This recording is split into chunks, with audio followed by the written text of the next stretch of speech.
욥은 친구들과 돌아가며 변론했습니다. 하지만 아무 도움을 얻지 못하고 도리어 마음의 상처만 입었습니다.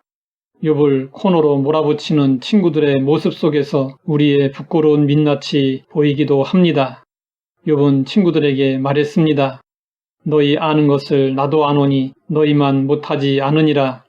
참으로 나는 전능자에게 말씀하려 하며 하나님과 변론하려 하노라.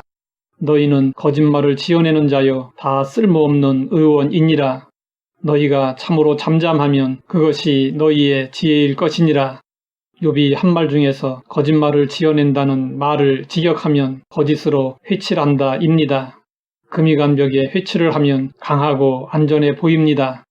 욥의 친구들은 욥이 당한 고난의 진실을 거짓으로 회칠했습니다.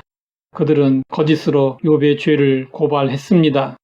그러면 욥이 친구들의 말을 거짓이라고 규정한 이유는 무엇일까요? 그들의 말은 부분적으로 옳았습니다. 하지만 그 말의 전체를 총괄해서 볼 때 그 말들은 진실이 아니었고 그들이 내린 결론은 사실과 전혀 달랐습니다. 그래서 친구들의 말은 거짓이었습니다. 욥의 친구들은 스스로 지혜자라고 생각하며 욥에게 온갖 말로 충고했습니다. 하지만 욥이 볼 때 그들은 지혜자가 아니라 심히 어리석은 자들이었습니다. 우리도 종종 욥의 친구들이 범한 실수를 저지를 때가 있습니다. 경험해 보지도 않고 그냥 원칙과 전통에 근거해서 그저 들은 지식으로 남에게 뭔가를 권면하고 조언하는 것은 다 쓸모없고 쓸데없는 일입니다. 욥의 친구들은 속으로 곪은 것은 보지 못하고 피부의 상처만 문제시하는 무능한 의사와 같았습니다. 돌팔이 의사는 치료하겠다고 나서지 않는 것이 낫습니다. 그래서 욥은 차라리 그들이 침묵하는 편이 훨씬 더 낫다고 여겼습니다. 사람들을 붙잡고 하소연해봐야 전혀 도움이 되지 않을 때가 있습니다. 자신의 답답함과 억울함을 호소할 데가 없는 이들이 얼마나 많습니까? 그들의 가슴에는 한이 맺힙니다. 그리하여 마침내 그것이 병이 되는 경우가 많습니다. 욥도 그런 처지에서 벗어나고자 하나님과 변론하겠다고 했습니다. 이것은 욥이 자신의 의로움을 증명하기 위하여 하나님을 상대로 소송하여 이기겠다는 뜻이 아닙니다. 다만 변론하듯 하나님께 기도로 묻고 그 해답을 찾겠다는 것입니다.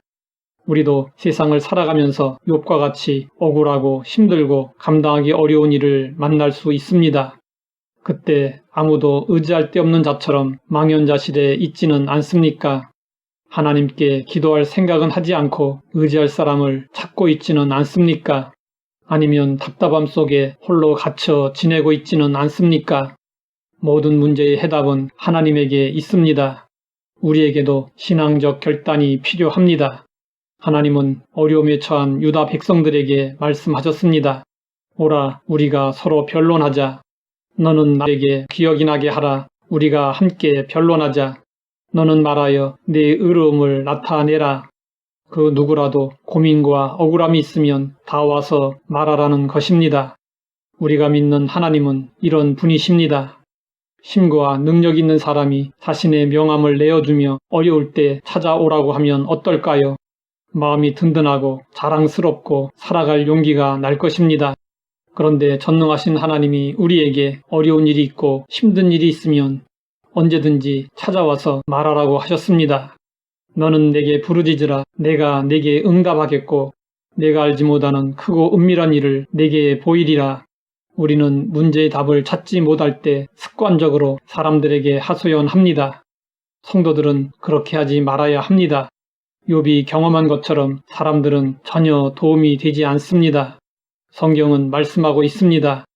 귀인들을 의지하지 말며 도울 힘이 없는 인생도 의지하지 말지니 그의 호흡이 끊어지면 흙으로 돌아가서 그날에 그의 생각이 소멸하리로다. 야곱의 하나님을 자기의 도움으로 삼으며 여호와 자기 하나님에게 자기의 소망을 두는 자는 복이 있도다. 오직 하나님만이 우리의 도움이 되십니다. 하나님만을 바라보고 하나님께 아뢰고 응답받아야 합니다. 하나님 아버지, 어려운 문제가 있을 때 올바로 처신할 수 있게 하시니 감사합니다. 사람에게 하소연하지 않게 하시고 하나님께 아뢰고 응답받게 하옵소서. 예수님의 이름으로 기도드립니다.